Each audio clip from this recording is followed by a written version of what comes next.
A girl in need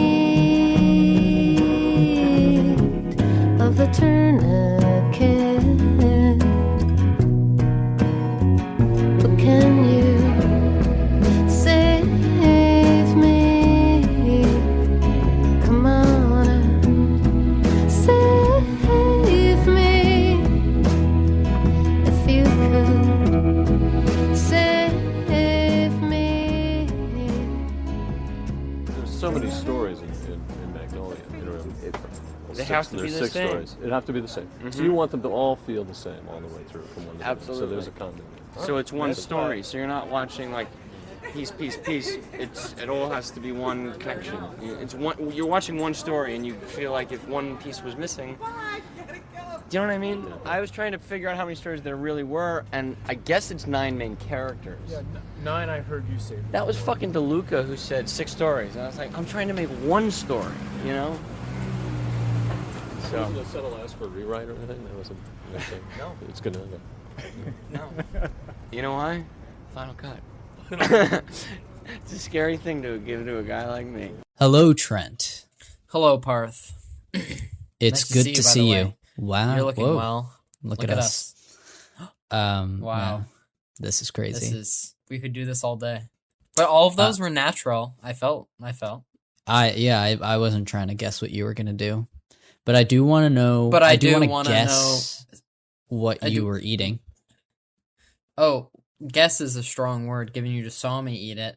But I feel like the bigger question would be what I ate off screen before I ate that Tootsie Roll lollipop that I gave very positive, very good reviews. I hadn't had a lollipop in a while, and it was on my desk, and then I seemed to have a realization on cam about how awesome lollipops were and how cool it is that they put bubblegum in the middle. Yeah. What about you? Or do you want to know what I had before that? Quickly tell me what you had.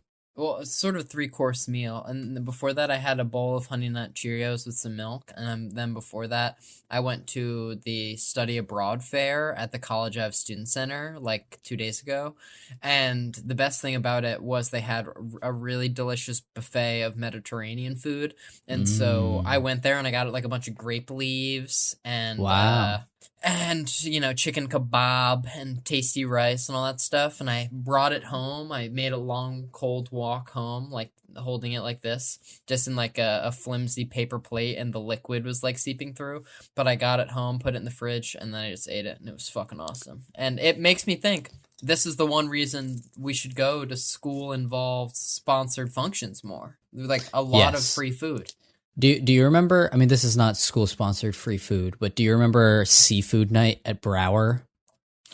King Neptune night. Yeah, I've referenced this yeah. before. That's what it. I- Yes. I didn't go, but a friend off the show, my freshman year roommate, Luke Ziegler, famously went, and he said he made a killing.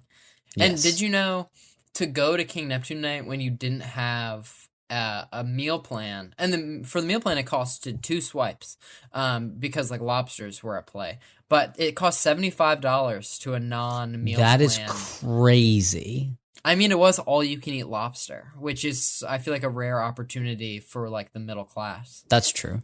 Well, I guess the crazier thing is that one meal swipe is equivalent to like $17 or something like that. Which that food is not worth $17, is all I'll say. No, But do you want to know what I had, but- or do you not care at all? I do care. So back to what we were saying, Parth. What did you have? Whoa, you asked me. Well, I had sort of mentioned this a little bit before we started recording. I'd said that I wanted to talk to you about something, but I couldn't because it would sound good to talk about it on air. Sure. So This is so natural, so genuine. yeah, so there was a little bit of time before we started recording, and in that time, I was talking to my roommate and friend of the show, Chloe Ditloff, and her boyfriend, friend off the show, Julian Melendi, and they are having somewhat of a date night right next doors. I can kind of hear them right now, but That's comforting. yeah, I hope their date night's going well. so do That's I. all I'll say. But they made mini chicken tacos that they gotten from Trader Joe's, and they were like, if you want one or two, you can have one. So I had one of those. And then the crazier thing is that Julian Melendi had gotten some Chardonnay, and Are you they were loosey goosey on the show right now? Trent. We'll get there. Should I go crack a brew? Really get relaxed? Maybe I will. If you want. You know, I just if it's a matter of chance. It's all these things. It's all part of the plan. If the beer happens to fall out of the fridge and into my hands, and then I mean, there's nothing you can universe. do about that. You know, It's just a matter that's of not your chance. fault. But anyways, point being, I haven't drank in a really, really long. Well, not really, really long. Like since Halloween, but even in Halloween, I didn't like go crazy or anything. And they offered me Chardonnay, and I was like, nah, I think I'm fine. And because I've been really stressed about shooting my senior thesis this weekend. I was just gonna say now would be a good time to self-medicate with alcohol, given that you have the most important project of your whole life up to this point. Well, that's comforting. But I was like, wait, I'm not going to drink on Friday night because I have to shoot on Saturday, and I'm not going to drink on Saturday because I have to shoot on Sunday. And likely I'm not going to drink the weekend after that Sunday? or the weekend after that. Why? Well, weekend after Thanksgiving? Yeah, Thanksgiving, and like I don't love drinking around my family. It's so awkward and weird. And the weekend after that, I'm filming again. So I was like, you know what? So this I'm is your feeling last really chance. stressed out. It's We're your gonna last night on fucking Earth. go for it. So I'm so happy. I had half a glass of Chardonnay. And the older I get, the more I learn that drinking alcohol with a meal is like so rewarding and so much better than drinking it on an empty stomach, which I feel like is so easy to do. Parth, this has inspired me, and now I see the color in your eye return, and I kind of want a Miller High Life out of the fridge. Well, Can I go Trent, get one? Trent, I'm gonna buy you some time. I'll do it. I'll do it during the time. intro. I'm gonna buy you some time. I see where this Let's is going. cue the intro.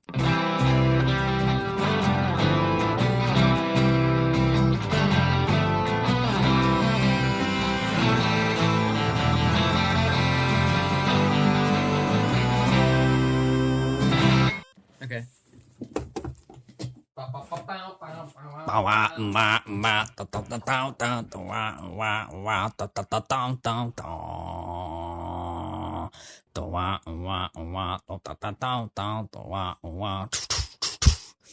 Riding at your engine, listen to a howl and go.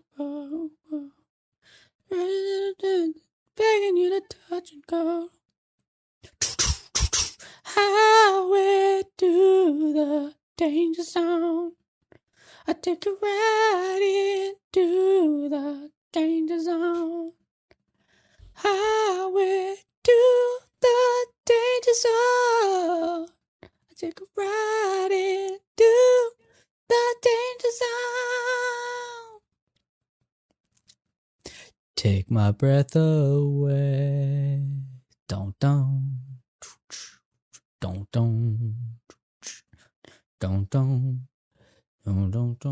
Watching every motion in my foolish lover's gaze. Don't.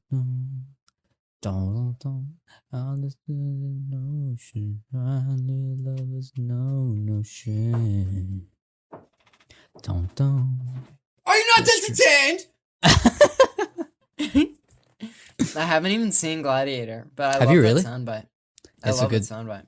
Welcome back to Craft Services, where we talk about the movies. Each week we talk about a film, and hopefully we have a crew member out that film to talk with us about their experience working on the picture.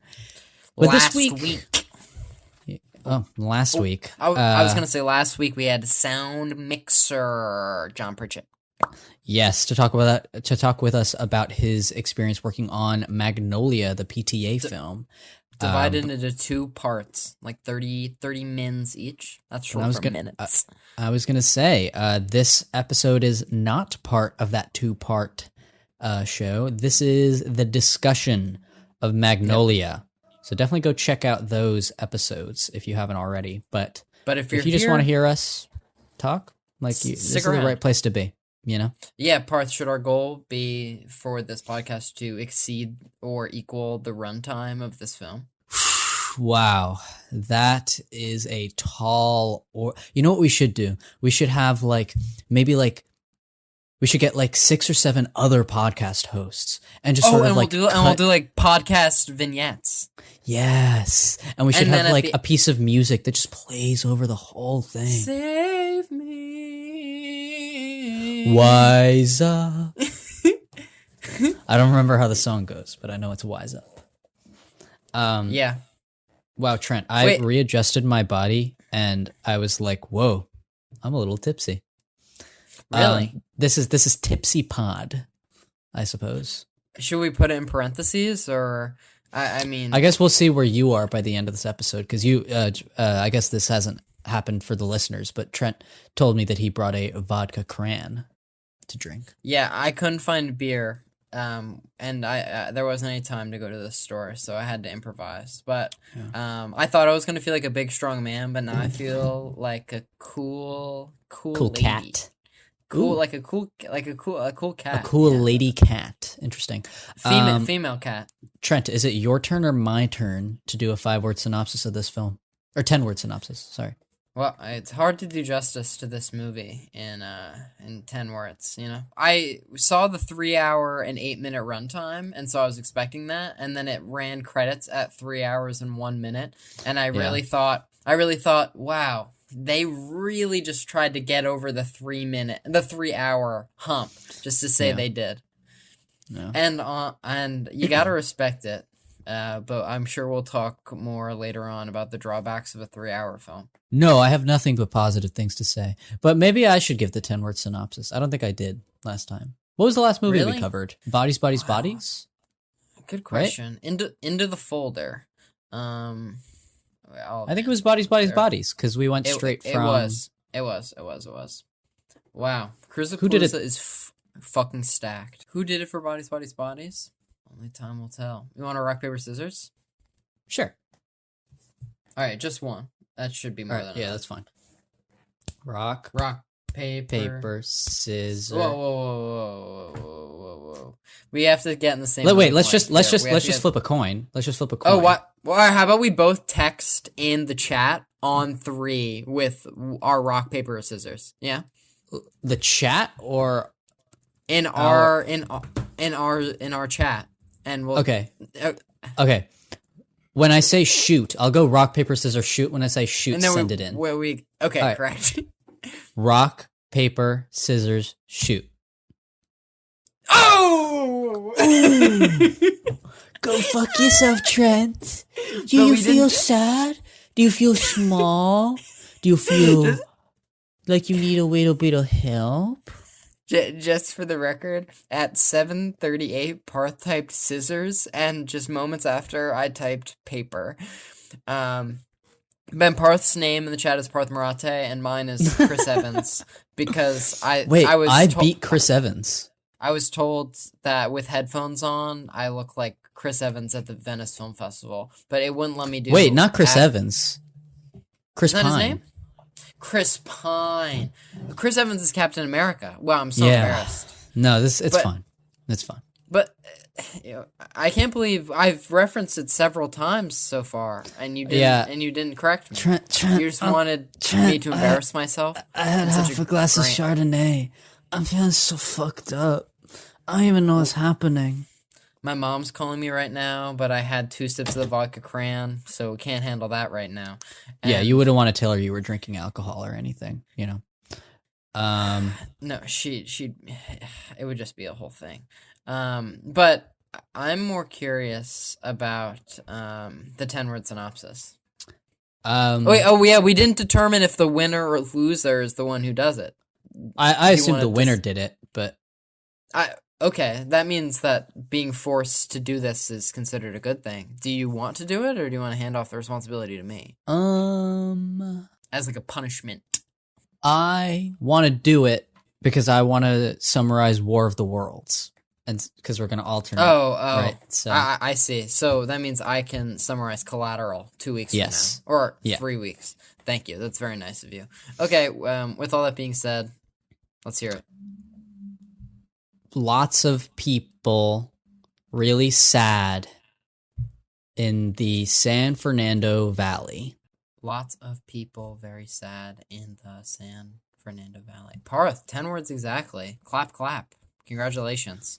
Thank but the real synopsis, circa the internet, says an epic mosaic of interrelated characters in search of love, forgiveness, and meaning in the San Fernando Valley. So you Whoa. did have that much. You had that much. I had in common. 3 of those words. Yeah. And are you curious how much money the movie costed? No, I don't really care. I'm kidding. I want to know. Go ahead. You had me for a second. So the budget is $37 million, and the box office is $48.5 million. A fucking hit. A fucking hit. And I know that PTA was given basically like final cut on this, and was told he could do whatever he wanted. And it makes me wonder what the budget for Boogie Nights was. So I'm wondering how much of a step up it was financially. Yeah. But you start talking. I'm wondering how this movie got made. You know? The Boogie Nights budget is $15 million. Oh, so a little over twice the budget. And Hard 8 / Sydney was $3 million. And then his most recent movie, Licorice Pizza, was only $40 million, which is only $3 more million than Magnolia. But with inflation these days, who knows? Has anyone called you a mathematician? You did those calculations so quickly. It wasn't. I didn't calculate, and it was all listed out in front of me. A much smarter person did them. But tell me about, as I work through the burp, tell me about the production history. So PTA started to get ideas for Magnolia during the long editing period of Boogie Nights after critical. I don't feel comfortable with the acronym. Can you say his full name? Sorry, every time? Paul Thomas Anderson started to get ideas for Magnolia during the long editing period of Boogie Nights. According to the credits, it's P.T. Anderson, which is weird. After the critical and financial success of Boogie Nights, New Line Cinema told Anderson he could do whatever he wanted. And Paul Thomas Anderson said, "I was in a position that I will never be in again." Michael DeLuca, head of production at New Line, gave Anderson final cut without even hearing an idea for the film. And initially, Anderson wanted to make a movie that was intimate and small scale and something he could shoot in 30 days. He had the title of Magnolia in his head before he even wrote the script. As he started writing, the script kept blossoming, and he realized there were many actors he wanted to write for, and then decided to put, quote, an epic spin on topics that don't necessarily get the epic treatment. He also said that he wanted to, quote, make the epic all-time great San Fernando Valley movie. Anderson started with lists of images, words, and ideas that start, quote, resolving themselves into sequences and shots of and dialogue. Before Anderson became a filmmaker, one of the jobs he had was an assistant for a television game show, Quiz Kid Challenge, which is obviously incorporated into the script. Paul Thomas Anderson used friend Amy Mann's first 2 solo albums and demo tracks for her upcoming 3rd album, Bachelor No. 2, or Last Remains of the Dodo, as a basis and inspiration for the film, and several of her songs can be heard in the film. The character of Jim Curring originated in 1998 when actor John C. Reilly grew a mustache out of interest and started putting together an unintelligent cop character. Wow, I should grow a mustache out of interest and then put together an unintelligent cop character. You're gonna put yourself on the line for this guy, Jim? Sorry, that just happens sometimes. Happy fucking Halloween. This must be your favorite night of the year. What's going on here? I asked him to come, Pete. This is a crime scene. It's Mitchell, for Christ's sakes. I got the press downstairs. You know, I cut you a lot of slack, Jim, because we got history, but this is way over the line. Wait, he's involved in this? No, he's not involved. How do you know? He's a goddamn vigilante. He could be a suspect. What are you doing to me? We used to be partners. I'm just trying to find the connection, Pete. He lies still. Excuse me? The riddle. What does a liar do when he's dead? He lies still.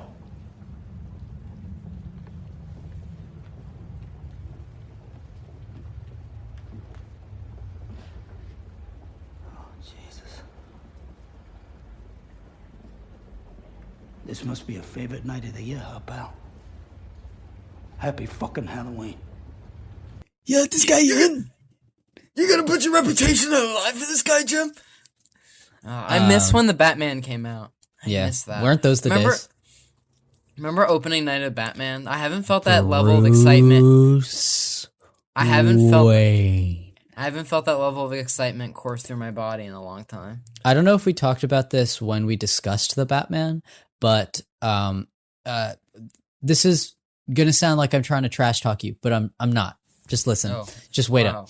up. Let's see where Trent, this is going. Trent showed up a little bit late to pick me up to go watch the Yeah. film with me and Jackson Clark, and as a result of that, we couldn't get snacks before the film, and I hadn't had dinner, and it was the 7 p.m. showing, and I'd worked all day, and so I was like really like tired and annoyed and hungry, and I was so like, this movie better be fucking good, because if it's not good, I'm gonna be so pissed. And then the movie happened, and we were laughing like best buds at the end. And I remember thinking in that moment, a good movie is the best way to calm me down. Or to mend a friendship. That's true. Or to distract you from the fact that you're really hungry and irritable and tired. Yeah. I remember that us skipping through the parking lot after the Batman, thick as thieves again. After I believe did it make us so late that we walked in basically? Yes. At When the title, the Batman, at the title when the card. the Batman title card happened, but the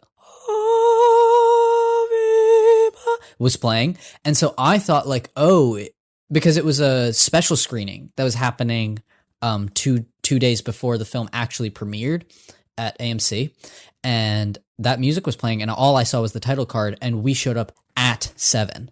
And so I was like, are they not showing ads before this, and they're just doing like a little like, they're showing the screen and like playing some music beforehand as like a prelude or whatever. And I was like, oh no, that's the movie. I just remembered that specifically happening. Anyways, back to... I could talk about the Batman all day, but if you're curious for more, listen to our episode or... Yeah, we already did. Our editor, William Hoy. And our discussion with friend of the show, Jackson Clark.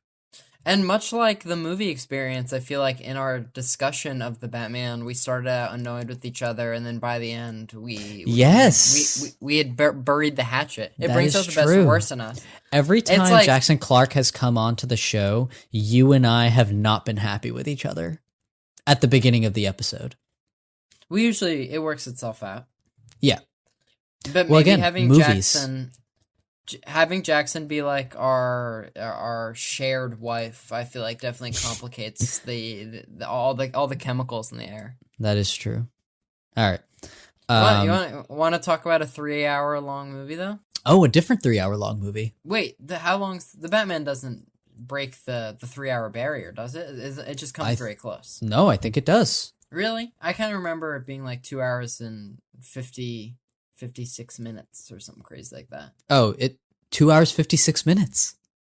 Are you serious? I'm not kidding. That's the runtime. You know, Parth, some days you just have it. Wow. All right. Good for me. All right, back on track. Anderson wanted Philip Seymour Hoffman to play, quote, a really simple, uncomplicated, caring character. Anderson wrote the role of Linda with Julianne Moore in mind. He said that Linda's story was inspired by his own father's wife, which, that's interesting. For William H. Macy, Anderson felt that the actor was scared of big emotional parts and wrote a, quote, big, tearful, emotional part for him. Our man of the hour, man of the series, Tom Cruise. Yeah. Was a fan of Boogie Nights and contacted Paul Thomas Anderson while working on Eyes Wide Shut. Anderson met with Cruise on the set of Kubrick's film, and the actor told him to keep in mind for his next film. After Anderson finished the script for Magnolia, he sent Cruise a copy, and the next day the actor called him. Cruise was interested, but very nervous about the role. Anderson felt that Cruise was drawn to the role because he had just finished making Eyes Wide Shut, playing a repressed character, and was able to play a character that was, quote, outlandish and bigger than life. Can I ask a question? Please. Is this period, to me, in between Eyes Wide Shut and Magnolia, feels like the only two times I can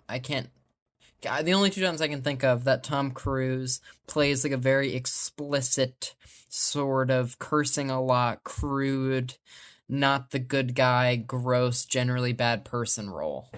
Am I wrong? It's one of 2 times that he's played a role like this. The other What's the being other time? Les Grossman in In Tropic Thunder. Tropic Thunder. Can you include a clip of him saying he will unleash a fucking firestorm or something like that from Tropic Thunder? Just search up Tom Cruise, Les Grossman, and it'll show up. This is Les Grossman. Who is this? This is Flaming Dragon! Oh, okay. Flaming Dragon. Fuckface. First, take a big step back and literally fuck your own face! Now, I don't know what kind of pan-Pacific bullshit power play you're trying to pull here, but Asia, Jack, is my territory. So whatever you're thinking, you better think again. Otherwise, I'm going to have to head down there, and I will rain down on a godly fucking firestorm upon you. You're going to have to call the fucking United Nations and get a fucking binding resolution to keep me from fucking destroying you. I am talking scorched earth, motherfucker. I will massacre you. I will fuck you up! And now in this one, and now, I mean, I will. And now in this one, it's like, I will drop kick these fucking dogs, you know? Yes, that's so funny. Anyways, Anderson filmed a full-length commercial with Cruise and even bought time on a late-night TV to play it on. So that's interesting. Anderson wrote the role of Earl Partridge for Jason Robards, but Robards could not initially make it due to a staph infection. And so he offered it to George C. Scott, who declined it, but Robards managed to take it afterwards anyways. Much of the material with Partridge was based on Anderson watching his own father die of cancer. Also interesting. Anderson wanted Burt Reynolds to star in the film in an unknown role after working on Boogie Nights together, but Reynolds declined it. I've heard that Burt Reynolds was not a fan of Boogie Nights, which is interesting. Yes, and him, and they say like the pushing screaming match besides the pool and Boogie Nights is like real rage in Burt Reynolds, and that there was a lot of conflict between him and 26-year-old PTA on set who was feeling very feisty and confident. Jack, Yeah. I'm ready to shoot. 20 minutes, huh? No, I'm ready now. It's got to be now. 20 minutes, babe. Fuck it. Hey, no. Hey, Jack, I'm ready to shoot now. My cock is ready. I want to fuck. Let's go. 20 minutes. I want to fuck. Who's it going to be? What? Who do you want to start fucking, me or him? Me? What? Shut up, okay? I didn't do anything to you. What? You're not even an actor, man. You got no business being here. You're not a fucking knock this actor. shit off. Yes, I am. Knock it No, off. no, no. I'm an actor, man. I'm a real fucking Shut actor. up. What? Hey, Shut up, man. Fucking Mickey Mouse bullshit. Come on. I want you to go in there. I want you to cool off. Okay? Just cool off. And we'll come back and shoot the scene. I said I'm ready to shoot. Not now. I'm not going to tell you again, Jack. I'm not going to shoot you in the state you're in. What do you mean state? State of California? I know where the fuck I am, Jack. Jesus Christ, you've been up for 2 days. No, I haven't been up for 2 days. Nevertheless, you look like you haven't been asleep. So I ain't gonna shoot you this way because you don't look good. You know what? You don't tell me anything, okay? Really?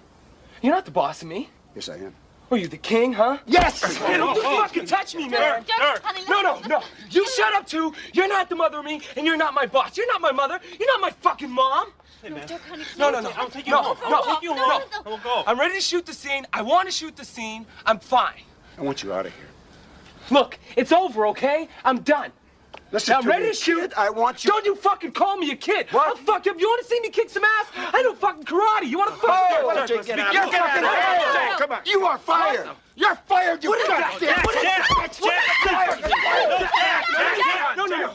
You know what? I'm the biggest star here, man. That's the way it is. I want to fuck. It's my big dick. So everybody get ready fucking now. You know what? Yeah, I don't need this shit. You don't, fuck you, fuck all of you. You're not my boss. You're not the king of me. I am the fucking king of Dirk. You're nothing without me, Jack. You're fucking nothing. Fuck this, Dirk, man. I don't need Dirk, this shit. Dirk, wait. Oh, fuck I'm this, so man. sorry, Jack. I'm so sorry. I'm going to take care of The this. Reign of Frogs was inspired by the works of Charles Fort. Anderson claims he did not know this was a reference to the Bible when he first wrote the sequence, which is like, I don't even know how much I believe that. I don't know anything about the Bible. Is that a thing? It's a thing. That it rains just like pests and bad stuff, or specifically frogs? Like, I guess I don't remember, but it just you seems seem so. you seem like an expert on it 2 seconds ago. I'm not Cody Lawrence. It's not that I'm an expert. It just seems such a like biblical, like it just seems like that's what it's referencing.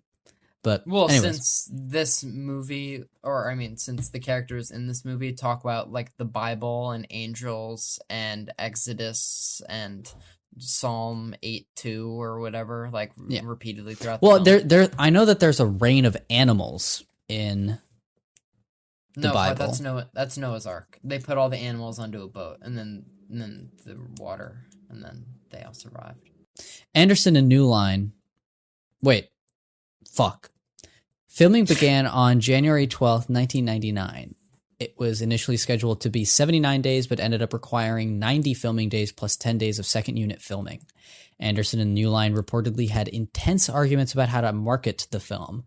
Anderson was unhappy with the studio's work on Boogie Nights and did not like the studio's poster or trailer for Magnolia. He ended up designing his own poster, cut a trailer together for himself, and pushed to avoid hyping Cruise's presence in the film in favor of the ensemble cast. It seems that New Line wanted a Cruisapalooza. Yeah. Magnolia opened in a limited release on December 17th, 1999 in 7 theaters and was given a wide release on January 7th, 2000. The film received 3 Oscar nominations for Best Screenplay, Best Original Song, and Best Supporting Actor for our main man, Thomas Cruise Maypother IV. Has Thomas Cruise Maypother IV won? How many other Oscars has he won? He has been nominated for 3 Oscars and has never won one, but he has won, I believe, 3 Golden Globes. For what films? One for Born on the 4th of July, one for, I think it was this film, and one for something else. Oh, Jerry Maguire. Is the best original song in this movie, is it the same? Is that? I think so. Oh. I like that song. Do they play it twice in its entirety? Trent, there's so many things that happen in this movie that's 3 hours and 8 minutes. I could not tell you. I had such a what's the word? Like surreal viewing of this movie because it was over the course of like 10 hours and it was through 2 different rentals and on several different devices, and each time I started just only approximately where I was the time before. And I watch it in like 15-minute increments. And let me tell you, like I've seen Cynthia snort so much cocaine today. I've watched so many people kill themselves. I've watched so many people crying. This cannot be it is the opinion of this narrator that these events are not a coincidence. Sorry, I just have to get that out there. But I love human dramas, and so I'm here to watch people talk about their issues in rooms. In this big game that we play, life, it's not what you hope for, it's not what you deserve, it's what you take. I'm Frank T.J. Mackey, a master of the muffin, and author of the Seduce and Destroy system, now available to you on audio and video cassette. Seduce and Destroy will teach you the techniques to have any hard-body blonde just dripping to wet your dock. Bottom line, language. The magical key to unlocking the female analytical mindset. Tap directly into her hopes, her wants, her fears, her desires, and her sweet little panties. Learn how to make that lady friend your sex-starved servant. I don't care how you look. I don't care what car you drive. I don't care what your last bank statement says. Seduce and Destroy produces an instant, money-back, guaranteed, trance-like state that will get you this naughty sauce you want. Fast. Hey, how many more times do you need to hear the all too famous line of, I just don't feel that way about you? Order now and get the entire Frank T.J. Mackey Seduce and Destroy system with Frank's personal magical key guarantee for the low price of $29.95 plus shipping and handling. Call 1-877-TAME-HER. That's 877-826-3437. Or check it's cool out our that website you love at human dramas, because what I love are fun facts, Fun facts. personally. I see. So when offered the role of Earl Partridge, George C. Scott threw the script across the room and said, quote, "This is the worst fucking thing I've ever read. The language is terrible." Tough, right, Parth? Paul Thomas Anderson wrote the bulk of the script during 2 weeks he spent at William H. Macy's Vermont cabin. Apparently, he was afraid to go outside because he'd seen a snake. It's amazing to think he wrote this primarily in 2 weeks, but also there are stories of what's the director of John Hughes? John Hughes writing Home Alone in like 72 hours or something like that. Yeah. Moving forward, the story about the man being killed by a gunshot while falling off the building has for years been used as a hypothetical case in criminal law classes to illustrate causation. This is Jason Robards' last feature film. I had to look it up. He plays the super old guy who's dying of cancer. Tom Cruise had a similar experience meeting his father on his deathbed after a long estrangement and asked PTA whether he knew about it while he was writing the script. Parth, do you want to trudge any of that up right now? Because I'm kind of curious of Tom Cruise's family history. Are you really? Genuinely. If Tom Cruise is listening to this, I'm sorry I'm about to trudge up some probably traumatic things that happened in your life, but also you're really rich and famous and powerful. So I think you'll be okay. I would be shocked if he was listening, but if you are, flattered. Flattered as always. Yeah. Basically, his mother and father divorced when Cruise was 12, and he's described his dad as like a bully, and he was apparently physically abusive with him, his mother, and his sisters. And he did not like him. They would have to move around and stuff because his dad couldn't keep a job. He was estranged from him for like most of his life. If you watch a lot of Tom Cruise movies like I have, you will notice a running theme of daddy issues. Yeah. Complicated. And he received a call from his sister saying that his dad was in the hospital and was not gonna make it pretty soon, and they'd been estranged for a while. He went to go see him, and according to Cruise, the two of them just talked, and he forgave him kind of, and was like, "All right, cool." And then his dad died. But because of the estrangement between him and his dad, he's apparently incredibly close with his sisters and his mom. Parth, in my final moments, I want you to come to my deathbed and forgive me. You fucking fuck. For always showing up late to the show.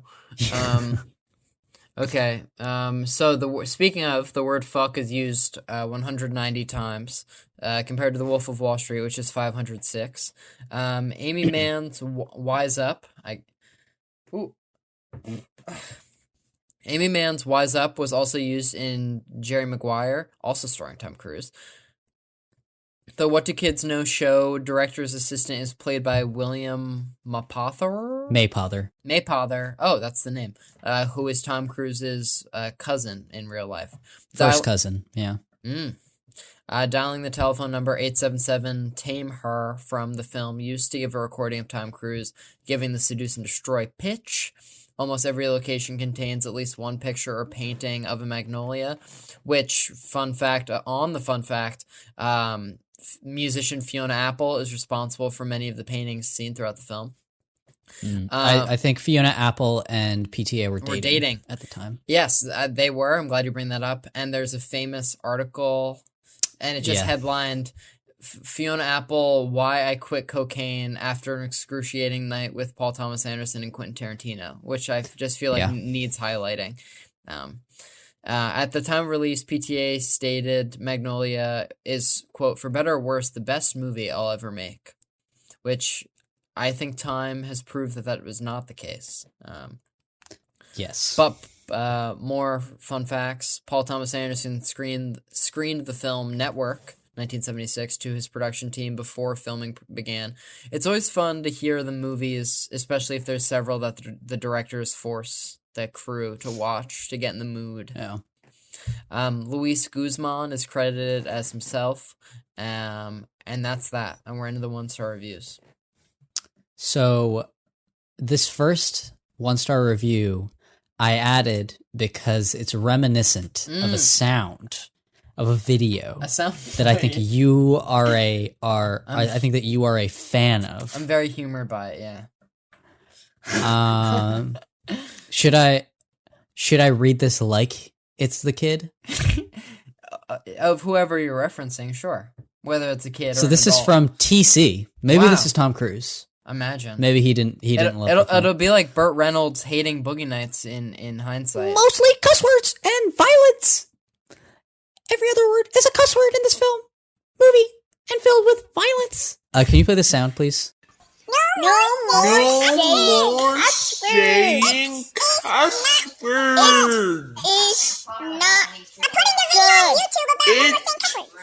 It's I'm putting a video on YouTube about no more saying cuss words.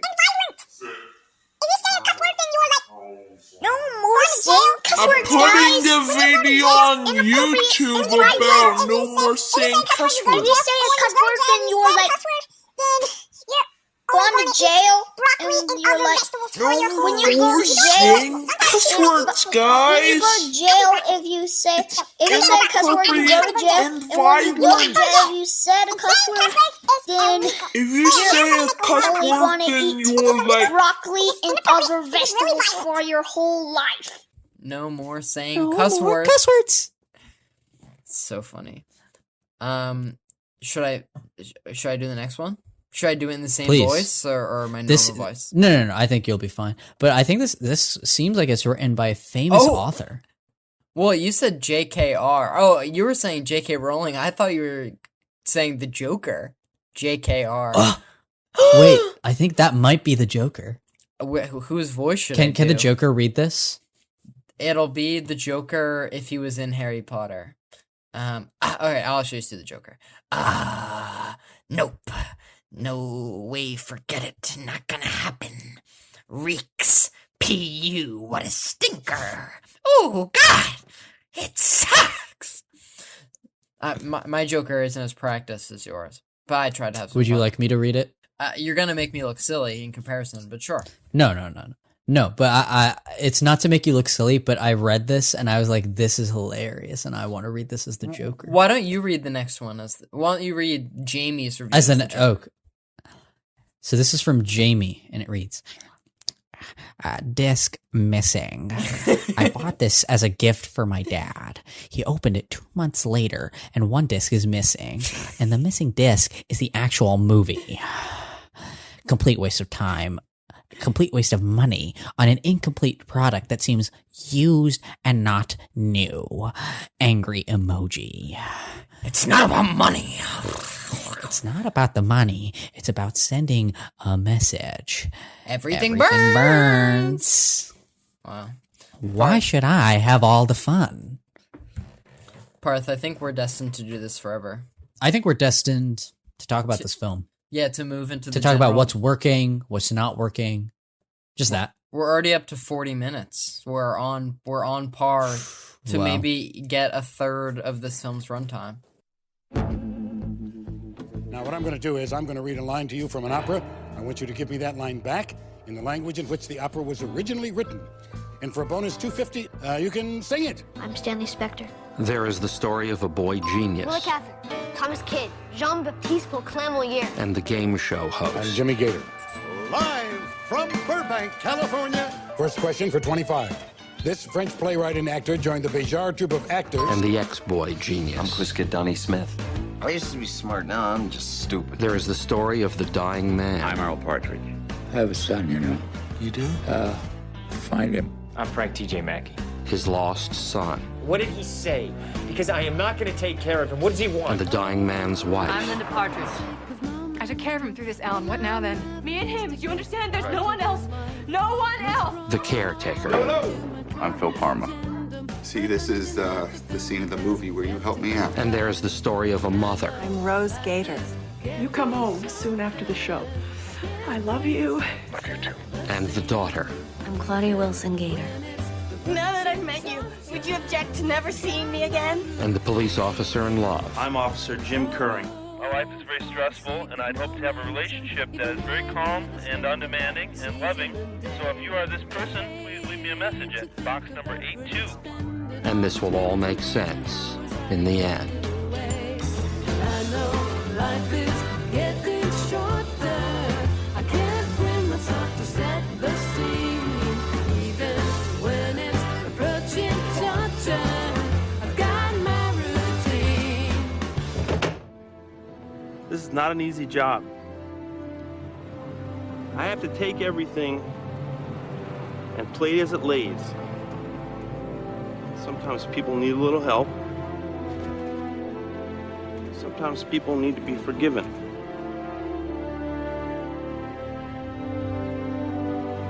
And that is a very tricky thing on my part, making that call. But you can forgive someone? Well, that's the tough part. What can we forgive?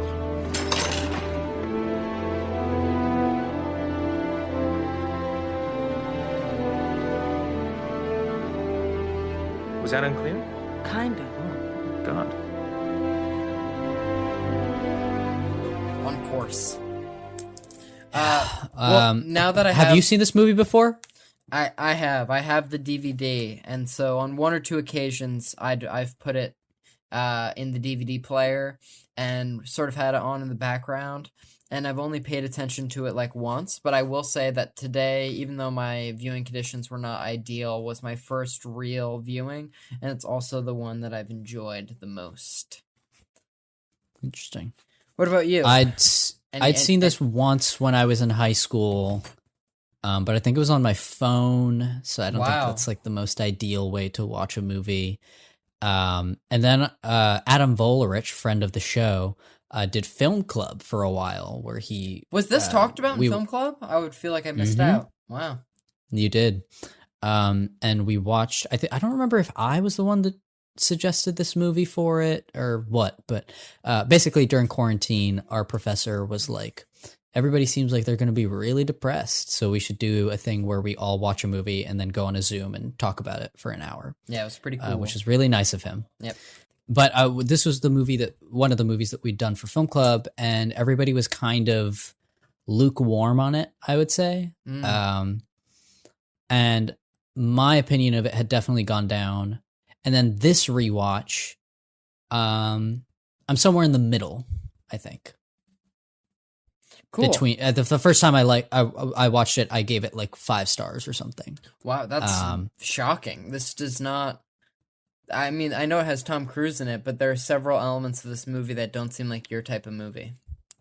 Well, it's not that it's not my type of movie. It was when I was watching it, I was like, yo, that shot lasted so long. That's crazy. And so then I think that's why I was like, this is a masterpiece. It kind of is. Do you really believe that? Like, defining the word masterpiece is is hard. I know. I'm surprised it didn't find its way into either the production history or the fun facts. But it was a quote of PTA on Mark Maron, and he was like, "Oof, yeah, Magnolia. If I edited that now, it would probably be an hour shorter, and I would just completely uproot several of the storylines." And I feel like the implication was that he's more self-aware and more willing to kill his babies now that he's older and wiser. And but I feel like it was the perfect movie for him at the time, and he definitely thought so. But I mean, it says a lot that even the director 20 years later can say that his movie could be an hour shorter, which is very significant. This is a quote that we'd read in Film Club, and I remembered it, which is funny after reading the quote of him saying Magnolia is, for better or worse, the best movie I'll ever make. Yeah. Because in a behind-the-scenes documentary featurette for the DVD, he says, quote, "It's too fucking long. It's all just too fucking too." Yeah, he was losing his mind and even knew that it was too long then. Yeah, I think he knows that it's too long. I mean, Magnolia is the type of movie that's really difficult to criticize because it's not like they were aiming for something and maybe missed the mark or something. I was or gonna didn't say achieve. it's exactly what it wanted to be. Yeah. And so from that perspective, I really respect it. And I think there's large sections of this movie that I really do love. I mean, something that's pretty incontrovertibly true about Paul Thomas Anderson is that he knows how to put a movie together. Just from a technical standpoint. He's kind of one of the best. And, you know, I mean, I was like saying it kind of as a joke, but a lot of the craft here is like really something to look at. And I think that like how bold some of the camera movements are and just sort of so bold, the audacity of it kind of is I think it's something to be commended. I think that that's easily like one of the best things about it is just the way that it's put together. I texted you while watching this movie of saying that this movie is just one long montage. Because that's true, more or less. And it was a thought I was having. I was like watching this movie and I was like, this feels like if you were to take the climax of a movie, but it was just scenes of climaxes just happening one after another, and you're just intercutting between them because everybody is just at such a heightened level of emotion all the time. And that's not like he didn't know that's what he was doing. So again, it makes it difficult to criticize, but I think that's part of my problem is that because it all feels like a montage, it doesn't feel like there's scenes in the movie. Weirdly, it reminded me of Elvis from this year. Wow. This is better than Elvis. Yes.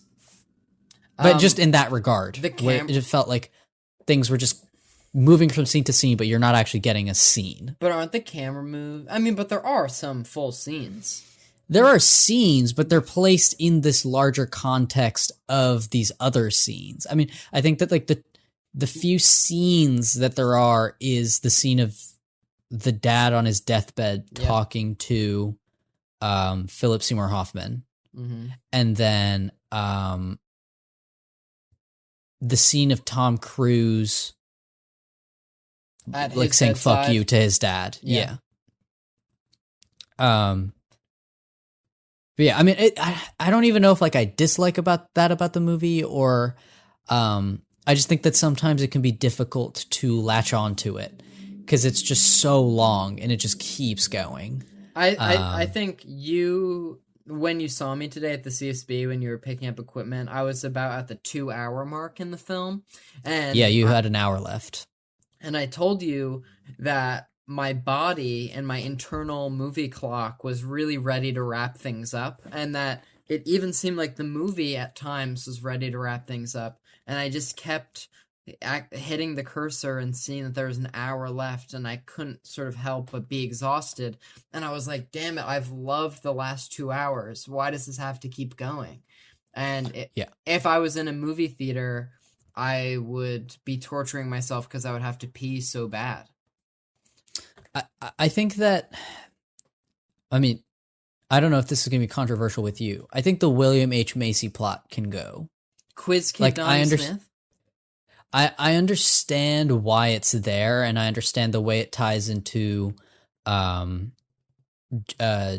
C. Reilly's thing at the end, but I just think that there's so much happening, and I don't think you need that because everything else seems way more connected than that. I was just going to say, I was trying to think about the subplot that had the least connective tissue to the other ones, and I was like, here, I have the DVD, all the characters on the front to help me talk about this. But there's like the quiz show half, and then there's like the diseased guy half. And I guess Quiz Kid Donnie Smith is only an extension, as in a more important character is the current host of the show, and he also will run into into John C. Reilly when he's robbing the store at the end, which is a scene that I like. But I did think during his like it too. During his bar stuff, I was kind of like ugh, you know. I also think that you get what what you're trying to what PTA is trying to get across with him, you kind of already get with the actual little kid that's there. I don't think that he's saying anything more with that William H. Macy plotline. I guess that is interesting to think of him as the adult version of the other prodigy kid. But when William H. Macy's like leaving the bar and he's like talking about don't confuse children with angels, I'm like, I feel like this is supposed to be deep, and I'm not sure if I'm the one missing the point or if it just like isn't that deep. But like, I will say I love movies just where it's like very tactile, but then at the end there is like one very supernatural but like believable thing, and having the frogs to bring everything together, I think it's chef's kiss. I think. Do you disagree? I like it. It's the thing you walk out of the theater talking about. It's awesome. I think my main problem with the movie is sometimes I don't really think that it's saying all that much. I guess that's the end of my sentence. Like, in terms of, my favorite part, and this is not just because I'm a fanboy, my favorite part is the cruise section, because I think that you see him go through an arc the most out of anybody else. And I think that that's the most interesting thing in the movie, because everybody else is just so like somber and sad and crying or about to cry. And you have this sort of burst of energy with Cruz. But I think that, and the other thing that doesn't work for me really in the movie, that I think I would like this movie way more if this aspect did work, is John C. Reilly's character. What about it? I also looked up a ranking of the subplots, and John C. Reilly seemed to be low on the list. People didn't like the unresolved murder of the woman and the worm and the kid with the rap and John C. Reilly, because you that never really comes full circle. Like, he gets shot at and then it's unreferenced. I think that the thing with John C. Reilly's character is, it seems a little like they didn't fully get what his character is, because it seems like he's supposed to be this nice guy, and that's why he's good for the game show host's daughter, Cynthia. Yeah. But the problem is that your introduction to him is him being like an asshole to this woman in her house, and having a cop going into this black lady's house and just being like, ma'am, you need to calm down. And like, I get he's not meant to be like racist necessarily, but he doesn't come off like nice in that. I mean, I think it can get a pass given that the woman had a dead body in her closet, so she was guilty of something. But I agree. But she's guilty in the end, but he like forces himself in, and you know what I mean? I agree that while watching it, I was thinking John C. Reilly is like the most likable guy ever, and then you made him a cop, which is very unlikable. And then I feel like they did a very, I don't know if it's a good job. I mean, I guess it's a good job making an interesting, complex character, but I was like, he is so likable sometimes and so unlikable at other times. But I guess, and also like the fact that I never love in movies when it's like he doesn't like force himself onto Cynthia or anything like that, but he is like using his position of power to like get into her apartment and then being like, well, I wouldn't want anything bad to happen to you, and that's why I just want to make sure. And that's such a like nice guy in movies thing that like I don't think is very interesting. And the thing is, if that stuff wasn't there, everything else with him, I'm kind of like, yeah, no, like I like that. And I think that works. But because that other stuff exists, I'm already kind of not with him on that. I love when he falls down the hill and he loses his gun and he's yelling at himself. It's like so good. And yeah, I like him talking to himself in the car. I just don't know what it like means. I don't really understand the importance of it in the grand scheme of the movie. Parth, it's all a matter of chance. I guess, but I don't know what the movie like. It keeps talking about like these aren't coincidences; these were meant to happen, or kind of. But I don't really know whether it even like means that, because I don't think that it's like this was all meant to happen like this. I don't even think that that's like the point of the movie. The point of the movie more so seems like all these sort of broken people finding a way forward, because it's all kind of people that are in some way abused by their parents. They're all cheating on each other too. Yeah, that too. But I just don't think that I think that the things that it does the most interesting stuff with is with Cynthia and with Tom Cruise's character. And I do like the kid. But I will say, I do love him going to his dad and saying, yeah, you need to be nicer to me. I agree. And his dad being like, fuck you. It's always so funny to me. And it's terrible, but it's really funny. I did this before when I saw you, but I want to edit in a soundbite. I was going to say you should. Of Julianne Moore, she goes, suck so many cocks. I sucked other men's cocks. Other men's cocks. Speaking to Josephine? Absolutely right.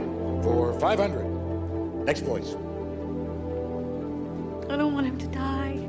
I didn't love him when we met, and I did so many bad things to him that he doesn't know. I mean, things that I want to confess to him. But now I do. I love him.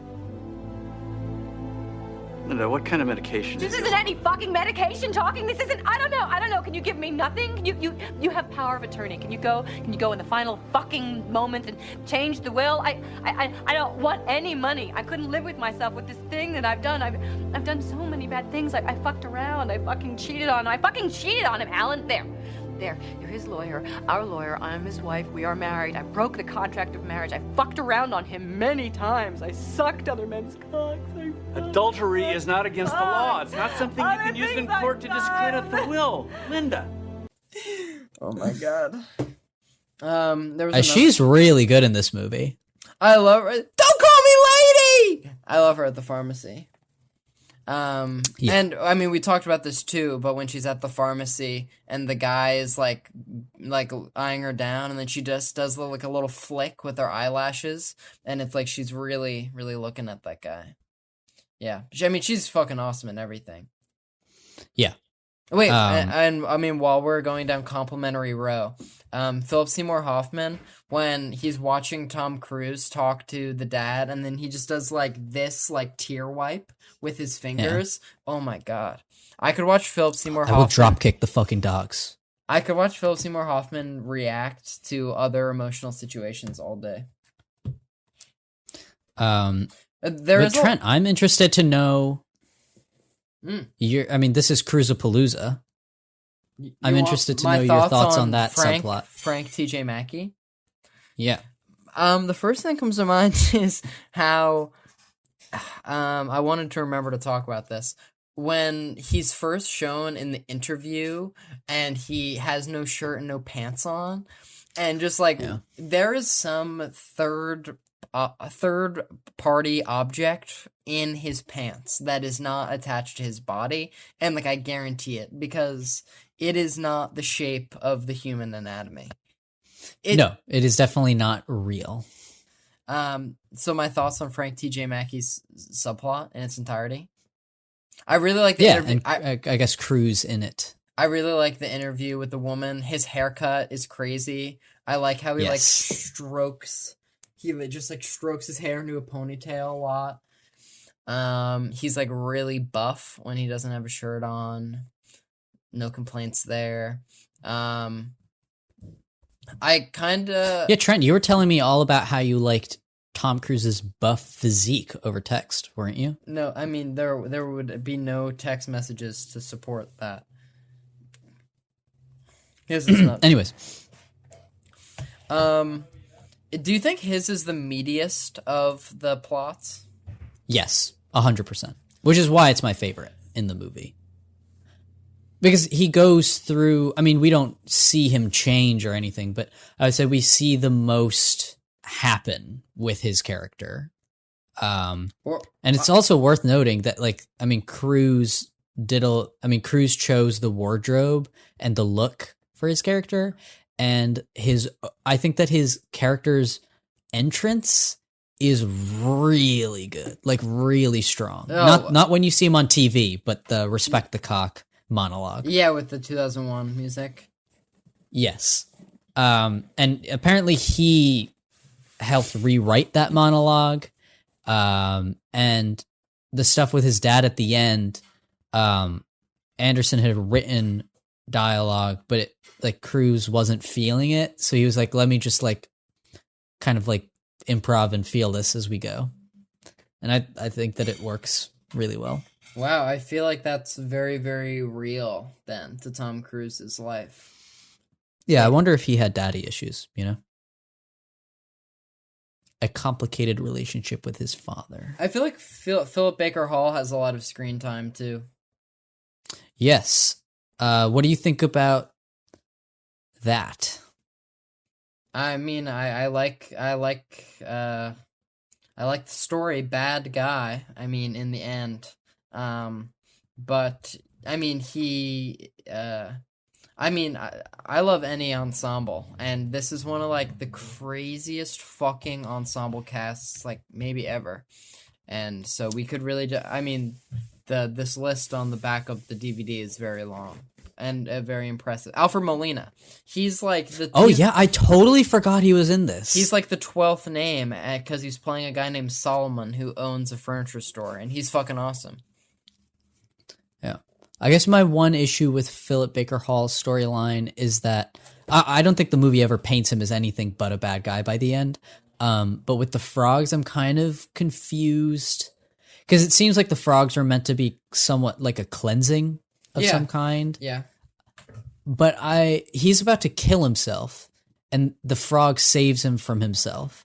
And so I don't like know. That's, I guess, my problem with the movie overall is sometimes it does stuff and I don't really understand like what that's supposed to mean in the grand scheme of things and why he gets saved, I guess. Parth, I don't know. You may be through with the past, but the past ain't through with you. I feel like that, if anything, I guess that's fair. If anything, is the thesis of the movie, given they repeat it so many times. But also, like, ain't that the fucking truth? Mm.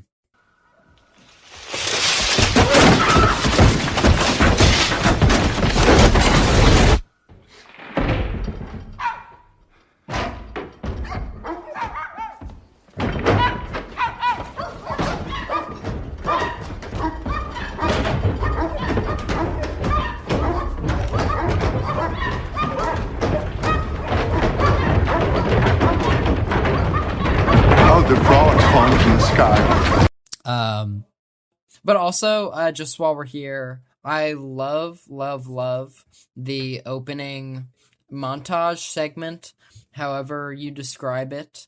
And when I had 10 minutes before the episode started, I was like, I've already watched the movie, what should I watch while I eat my meal? And so I watch the first 10 minutes, because maybe the most fun I have is in the first 10 minutes, and then I gradually lose steam. Even though the movie is... There's so many minutes after that. No, I'm saying for the first 2 hours, I'm going up the hill, and then for the last hour, I'm going down the hill. Oh, okay. But also, some of the best scenes are in the last hour. And also, we haven't even referenced the fact that there was a whole scene where that's just a music video, where the characters just sing... Where they sing, "It's not..." Oh, I don't know how much I loved that. I feel like that was like the one point in the movie where I was like, this is kind of laughable. Like where it's like so over dramatically sad. Yeah. But I don't know. But I mean, that might just be me. But at the same time, I could watch Paul Thomas Anderson characters snort cocaine and then whip their head back all day long. You do bring up a good point there. What's PTA's movie after this? Punch Drunk Love? Yes, after this movie, he wanted to make something that was 90 minutes long, and Punch Drunk Love is like almost exactly 90 minutes long. Wow. If we don't do what PTA should we do next for this show? I mean, you want to do Boogie Nights. I know that. I mean, the show isn't complete if we don't do that. What was the point of it all? I have tried extremely hard to get people from PTA movies. I know. But I think we'll get one eventually. When the time is right. There's one guy that I've gotten close to, but we'll get there. Do you have any final pros and cons that you want to talk about? I feel like I guess just I feel like we've said a lot. just like good, really great performances, really great craft. I think just too long, just too much. Could have done without some stuff. But just a well-made movie that, yeah, it's interesting he makes this after Boogie Nights. Yeah, I think this movie's such a banger, and I think it's interesting because it's like never a movie that I'm particularly in the mood to watch because it's kind of melancholy the whole time. Yes. Yeah. And it's so long. Wait, like Schindler's Trent, List. It's longer than Schindler's List. It's getting kind of warm. Well, this movie... Wait, I'm hearing something. This movie is like a cold fall day, but this nuclear bomb is like the summertime. My skin. It's burning.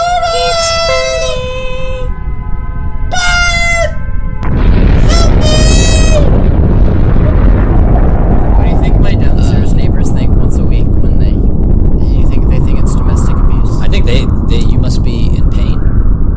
Jordan get really mad sometimes. Yeah, no, talking about my partner hitting me is so funny. When it's you and Jordan, yes. Yeah. Well, that nuclear bomb hurt. Now I have a headache. Thanks, Parth. What's the implication that during the ratings gauntlet, are we dropping the nuclear bomb? Who's dropping the nuclear bomb? No, I don't think. I think the bomb is just getting dropped. We have no control over it. From one of the U.S.'s rivals? Maybe it is the U.S. just testing out it's like Indiana Jones. Isn't that what happens? Isn't it the U.S. that fires off the nuke, or am I crazy? No, it's the Soviets. Wait, no. It was an accident. I In Indiana don't Jones, when remember. they came to the Crystal Skull? Are you asking where it happened? Like, who's in charge of that? The Americans. They're on the American base. Okay, yeah. So, And I think that they're at Area 51. Okay, yeah. Sorry, I just don't remember all the plot details of Kingdom of the Crystal Skull, the best Indiana Jones film. But Trent, you know what we should keep the details of? Just like whether we'd recommend this movie, whether we'd rewatch this movie, and like maybe what we'd rate this movie. I can't believe the first chapter of Cruisapalooza is coming to a close before our very eyes. It really is. It is coming to a close. Do you think this is the longest movie we've ever covered? Probably. Yes. Until we record episodes on the Lord of the Rings movies, I don't think we would ever pass this movie in terms of length. Are all of the Lord of the Rings movies longer than 3 hours? Yes. Wow. The extended cut of the third one, the extended cut, to be fair, is 4 hours, 20 minutes. 4 hours 20. Hey, yo. Yeah. You gotta chill with that. I was saying as in 420, like Snoop Dogg. Who? Snoop Doggy Dogg, Snoop D-O-double-G. Sorry, I only know Snoop Lion. Oh, personally. his original nomenclature. Yeah. I have no idea how many stars to give this, or I mean how many numbers, you know? But would you rewatch it? Yeah, I definitely enjoyed this viewing. So I would rewatch it. I would recommend it.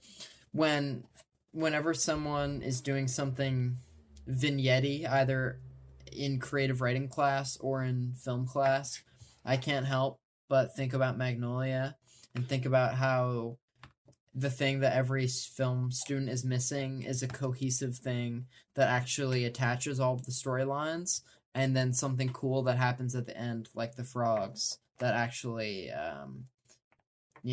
is a satisfying end to all to the respective storylines. But what would I give it?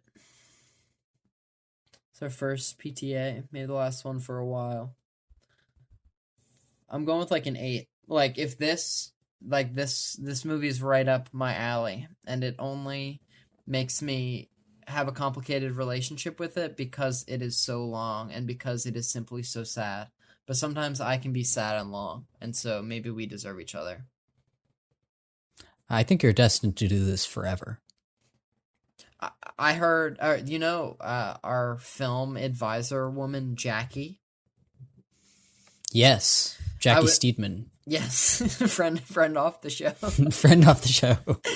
I was listening to Car Seat Headrest, a good band on YouTube in the equipment Male room. manipulator band.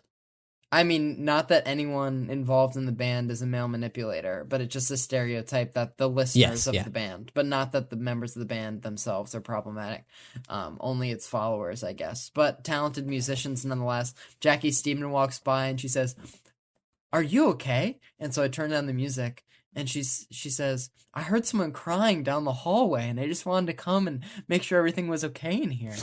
And I was like, "Oh, I was just listening to music." She was like, "It sounded like someone was crying." Very funny. Well, thank you, Jackie. Friend off the show. We don't know what we'd do without you. Thank you for telling me how many credits I have. I would What about you, recommend this movie. I mean, it's definitely one of a kind. I can't think of a movie that's quite like this. I don't want to leave the show or this earth without acknowledging how banger the camera movements are in this movie. They're so awesome. Like the introductory shot of Stanley like over all of the tables as he's like in the library with all of the books, and I'm like, literally, unless you're hanging from the ceiling, how do you do this like dolly like move? Maybe with like a crane. But like, what a beast to figure that out. And also I love like PTA and David Fincher are so good at like extreme close-up inserts of like writing and stuff. Yes, And craft like, is text on well the on page. display. Yes, craft well on display. Craft Services is our show where we talk about. Ooh, tighten it back up. Welcome back to Craft Services, where we talk about the movies. Each week we talk about a film. Hopefully, have a crew member. We had sound mixer John Pritchett. But yeah, I would recommend this movie. I would rewatch scenes of this movie. I don't know the next time I rewatch the whole movie. Just because, again, I think I really like parts of it. I think that watching the whole thing is a tall order. But I think I'd rate it a 7. I think it's different enough from other movies and really well made, really good performances and just like good writing. I just think that the whole is a little bit less than the sum of its parts, personally. I know that there's like Slacker, I believe, and other examples of anthology films, but this is the best anthology film I can think of. Well, this isn't really an anthology film. An anthology film is like it's short films, like they're actually not connected. So just vignettes then. Yeah, I mean, I guess this is like an ensemble or like a. Yeah, I don't know what you would call this. What are other movies like this? I don't know. Most movies aren't like this. Like way more connected, but maybe Once Upon a Time in Hollywood. Yeah. Oh wait, no, Pulp Fiction. Yeah. Pulp Fiction is probably closest to this. That's obviously a really good example. And I guess before this. Yes. But not that much before. Also, this movie, a 1999 movie. Greatest year. Apparently. They make books about how good this year in movie making was. But yeah, I would recommend it. I would rewatch parts of it, and a 7 out of 10 Parth, is where I'm landing. So not so far from you. Both of our parents sat through all of the movies in 1999, and then like a few months passed, and then they were like, let's start a family, you know? The movies of 2000 weren't really that good, so they're like, well. What's an example? We gotta... Well, I don't know. Well, the joke is that, like, they couldn't enjoy going to movie theaters, so instead they, I wouldn't want to say it here. Wait, Parth, I literally have no idea what you're referencing.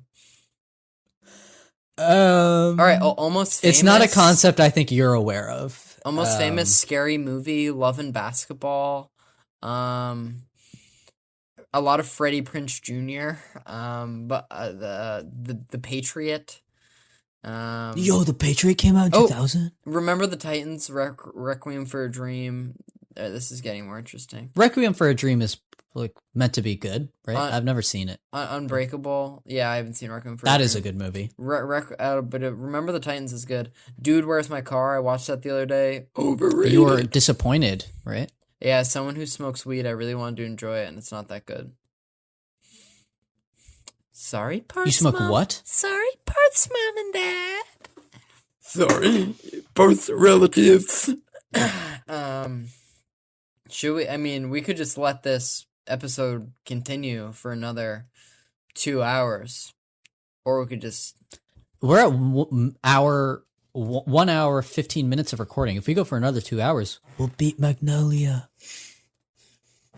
I was gonna say our original goal should be 90 minutes because that's the length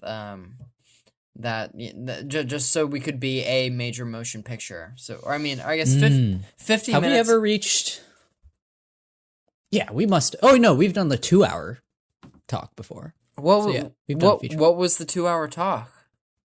Well, I guess this can't wholly count, but it was our Last Jedi episode. Wait, no, it can count. We recorded 2 hours of discussion, but you had to edit out like an hour of it. Oh my god, I remember that. I remember the call was hours. Yes. Only because we're wrapping up. When you were talking about viewing movies on your phone earlier, or how that was your original viewing of this movie, I meant to reference the time that I walked into a friend of the show, Jordan Sigafus' house, and their housemate, Ryan Morales, aka Mr. M, was on the couch in the dark with headphones on, with his phone horizontal, held incredibly close to his face. And then we flick on the light, and we say, "What are you watching?" He goes, "Yo, I'm watching this movie, Whiplash. Have you heard of it? It's super good." And I was just like, wow, Whiplash, maybe one of the greatest films of the last 10 years. I'm glad it is being discovered under these ideal viewing conditions. I was going to say we should cover Whiplash, but I just realized we have. Sometimes we're better than we even mean to be. Yeah. Wow. It ain't easy being green. No, it is not. Parth, don't you want to have the amount of creative freedom and money to just like make a 3-hour movie though? Don't you have to fucking respect the hustle? Because I do. I don't even want to hear about it because it's just going to make me depressed. But you know what should be really easy, or what is really easy, is listening to this of our show and telling your friends and family and liking and subscribing and giving us 5 stars and leaving a comment on your favorite streaming podcast service.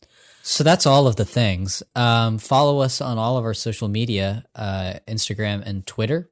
We'll see how much longer Twitter is around. Yeah, it's crazy how quickly that's crashing and burning. Yeah. Can you feel it like from day to day, it getting worse? Not really. It's like mostly the same. And I'm sure a lot of people are having fun talking about the fact that it's getting worse. People are bullying Elon Musk so hard that apparently Elon Musk is saying that he's just going to hire somebody else to run it. Wow. So that's there. But it's whatever. I mean, like, it sucks that he owns it and it's bad for humanity, but I think people are also like overreacting to certain elements of it. Also, the more I learn about Elon Musk, the less I like him. So, yeah, not a great guy. 10 kids. He has 10 kids. And more, I think, on the way. And you want to know, one of his, I believe his daughter's transgender and legally changed her name because she did not want to be associated with him. And when asked about it, he said, "Well, I have pretty good relationships with most of my other kids, so you win some and you lose some." Yeah, that's not ideal. No. Well, next week, now that talk about now that we're checking our emails while the other person is talking. Let's talk about what's happening next week. Well, I wasn't doing that, but it's interesting you were. Next week, we talk about Collateral with... Who do we have, Trent? I passed it off to you because I didn't remember, and I thought you might. Great. Look what you did. Wow. Clint. Are you going to keep that in the edit? Clint Wallace. Wow. No, I'll No, go but back. what did he do? I knew that. I'm trying to... I didn't know his...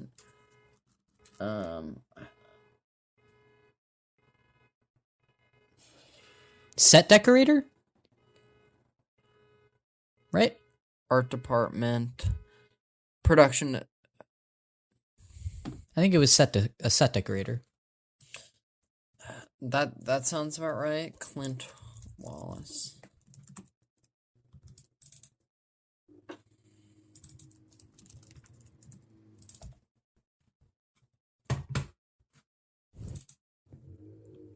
Production. Well, this is Doctor Strange guy.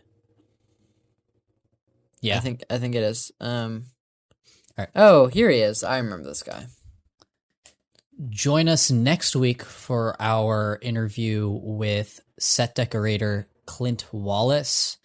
Worked on a bunch of cool things. Curious Case of Benjamin Button, John Wick 3, Top Gun Maverick. Has some cool stories. Another 2-part episode. So it'll be part 1. Of the 2 total parts. Yeah. But yeah, next week, Trent, half my thesis will be shot. By the time this episode comes out, your shoot will be in the making. Yeah, a quarter of it will be done. Wow. Well, you should. All right. You should probably go shot list your shot list. I already shot listed. But no, but I need to go to bed. Yeah.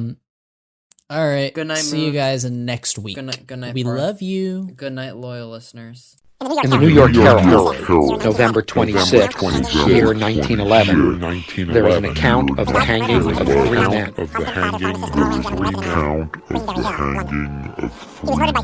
They died for the murder of Sir Edmund William Godfrey, husband, father, pharmacist, and all-around gentleman resident of Greenberry Hill, London.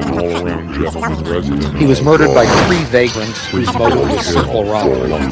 They were identified as Joseph Green, Stanley Berry, and Daniel Hill. Green, Berry, Hill. And I would like to think this was only a matter of chance. As reported in the Reno Gazette, June of 1983, there is the story of a fire, the water that it took to contain the fire, and a scuba diver named Delmer Darren, employee of the Nugget Hotel and Casino, Reno, Nevada, engaged as a blackjack dealer, well-liked and well-regarded as a physical, recreational, and sporting servant. Donald's true passion was for the lake. Employee of the Nugget Hotel and Casino, 1983.